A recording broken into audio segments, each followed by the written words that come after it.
Read in 1 Samuel chapter 30 in the King James Version. And it came to pass when David and his men were come to Ziklag on the third day, the Amalekites had invaded the south, and Ziklag, and smitten Ziklag, and burned it with fire, and had taken the women captives, and there were therein, they slew not any, either great or small, but carried them away, and went on their way. So David and his men came to the city, and behold, it was burned with fire, and their wives, and their sons and their daughters were taken captives. Then David and the people that were with him lifted up their voice and wept, until they had no more power to weep. And David's two wives were taken captives, Ahinoam the Jezreelitess, and Abigail the wife of Nabal the Carmelite.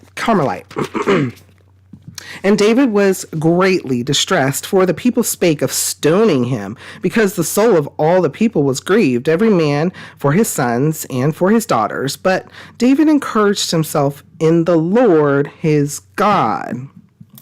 And David said to Abiathar the priest, Ahimelech's son, I pray thee, bring me hither the ephod.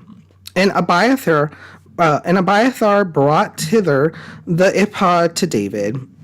And David inquired at the Lord, saying, Shall I pursue after this troop? Shall I overtake them? And he answered him, Pursue, for thou shalt surely overtake them, and without fail recover all.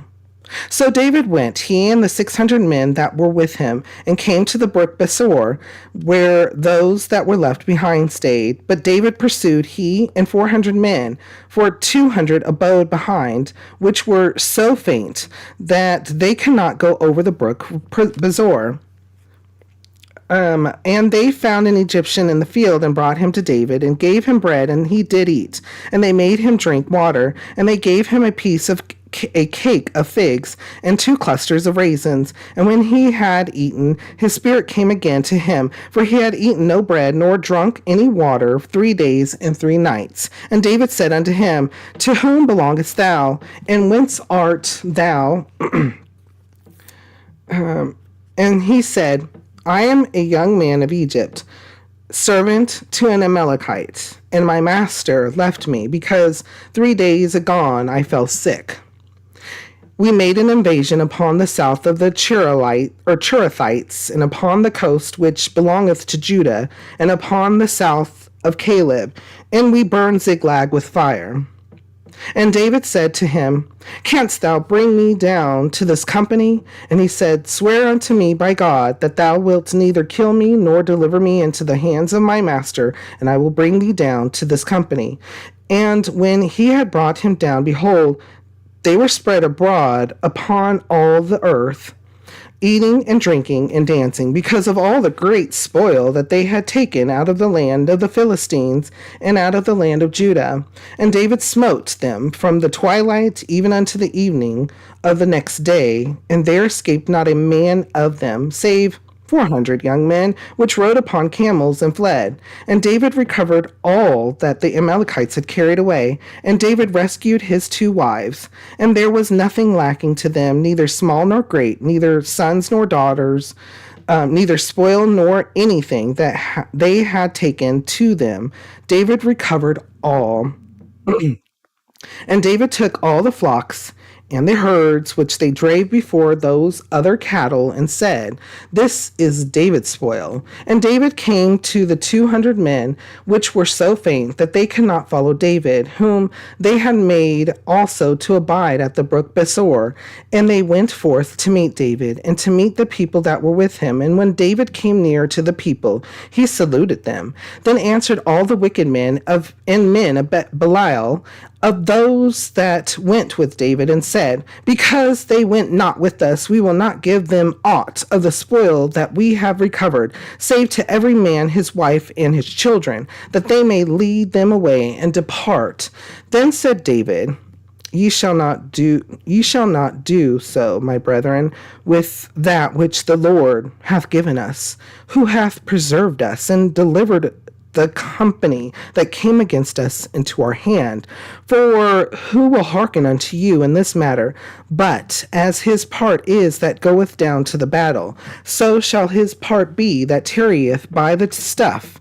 They shall part alike.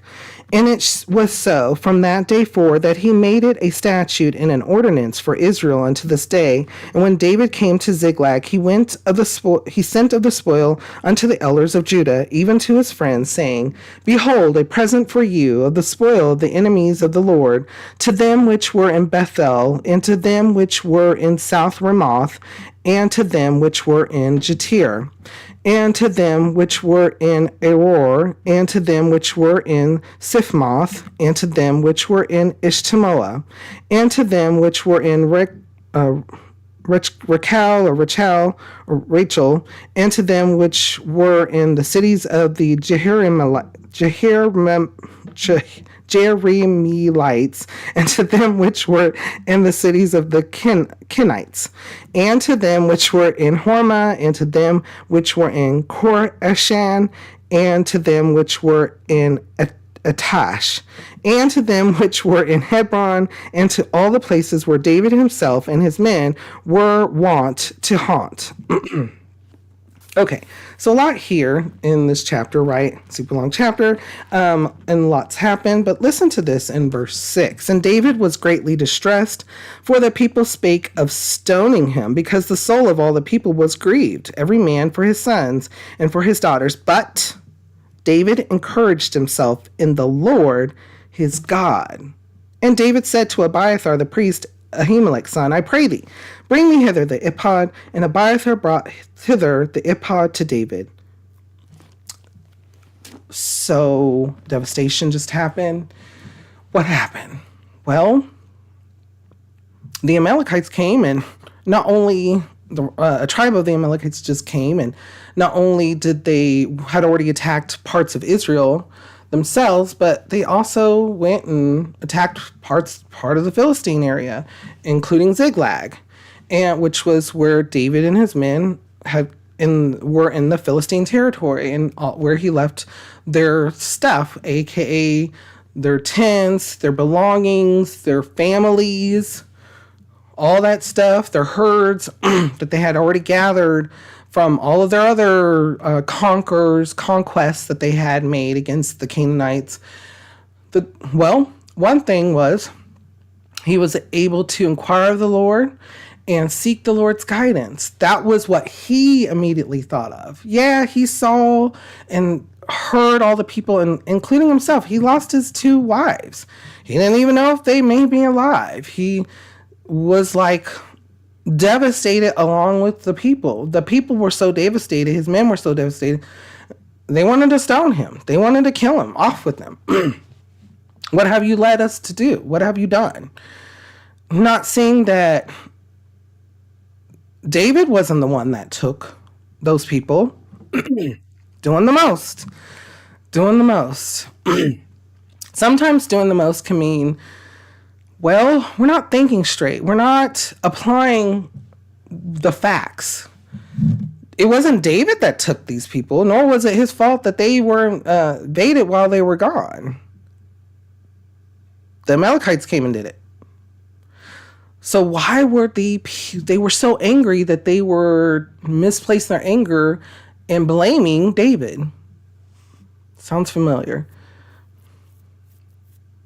When Israel left Egypt, Israel realized that they didn't have enough food or water. So instead of asking the Lord, they just said, Moses, why did you bring us out from slavery and being killed to this wilderness so we can just die here? Instead of understanding that the Lord God had brought them out with a strong arm and trusting in the Lord, or going to Moses and saying, hey, let's get, we need our God. We need him right now. Bringing past to present. Thinking about that. When times of duress and stress comes out, including in the family, including things that you may be going with, stress, especially around the holidays. Yes, things are pretty and wonderful, can be. But sometimes you have to deal with people who want to go back to Egypt, who are not happy, for whatever's going on in their life, and they need a reason. They just need something, anything, so they can put the blame on someone else, so they can put that urgency on someone else, so they can rely on someone else instead of relying on the Lord. Refocus, bring it back, and rely on the Lord. Go to him, pray, sing him praises, give him all the glory, because you know that he's the answer and he will provide for you. A lot of times, witness again, when I refocus on the Lord, and we talked about this in the previous Bible study, when I'm going through things, but then put the Lord first and like, Lord God Almighty, you are in charge. What do you have in store? What do I need to do? What are you doing? Do I need to just be still? Do I need to praise you? I'm here doing that now. I'm here to ask for your guidance. I'm here to praise you. I'm here to ask for your forgiveness, because I know I too am not always clean of anything that comes about. But sometimes, circumstances do come about. And I may be thrown in something that I wasn't involved in, but still I need the Lord's help. And before I can even finish my prayer or thought, the answer is already there. The resolve is there. The resolve is the Lord's salvation, the Lord's love, that we're here together. There's a reason for it. Think about that while you're going through the holidays. And I know this is going to post right after Christmas in particular, and I hope you enjoyed the Christmas quick Bible study.